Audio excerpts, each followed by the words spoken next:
Alors, j'aime bien citer, au risque de paraître un peu prétentieux, la phrase du philosophe Alain, que certains connaissent peut-être, qui est: «Le pessimisme est d'humeur, l'optimisme est de volonté». C'est-à-dire que l'optimisme appelle en effet à la possibilité de se représenter qu'il y a du possible. Et que ce possible, faut évidemment aller le chercher, avoir la volonté de le rechercher, et ça appelle de l'imagination, ça appelle de la créativité, et tous les moyens d'ailleurs éducatifs qui favorisent la création et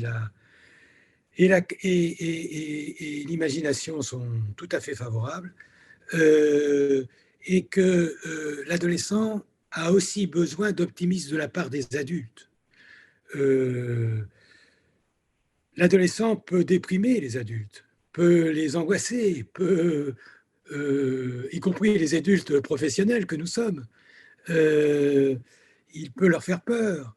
Euh, mais il faut garder en nous cet optimisme pour l'adolescent, pour lui transmettre quelque chose de ce que l'on vit.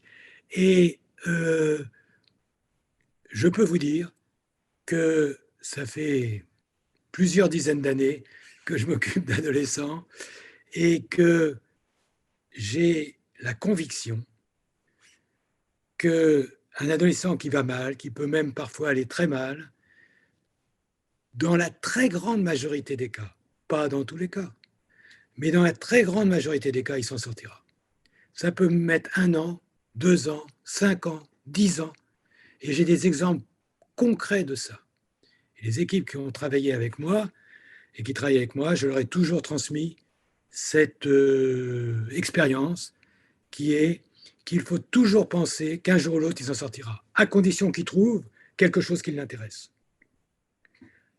Alors, ça peut être une fille ou un garçon pour une fille pour un garçon, ça peut être une activité, ça peut être un projet, ça peut être une rencontre, ça peut être un voyage, mais peu importe.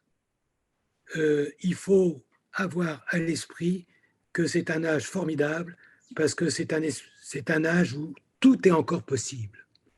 Alors, on va voir plutôt les impossibilités, les difficultés, bien évidemment. Mais il faut garder à l'esprit qu'il y a des ressources chez l'adolescent qu'il n'y aura plus chez l'adulte. L'esprit et le corps, eh bien, ça se rédifie. C'est vrai pour le corps, c'est vrai pour l'esprit. Eh bien, l'adolescence, c'est la période où le corps et l'esprit sont encore suffisamment souples, le corps, oui, mais l'esprit aussi, pour un jour ou l'autre découvrir ce qui lui convient. Et je crois très, très important de transmettre ça aux équipes, que les équipes se les transmettent entre eux. Je peux vous dire que j'ai eu des adolescents que je me disais, c'est impossible, il va terminer en prison, il va terminer à l'hôpital psychiatrique, ça va être épouvantable, il va être complètement paumé dans la vie. Eh bien, 5 ans, 10 ans plus tard, il va s'en sortir. Pas tous, j'ai pas, j'ai pas d'illusion, hein.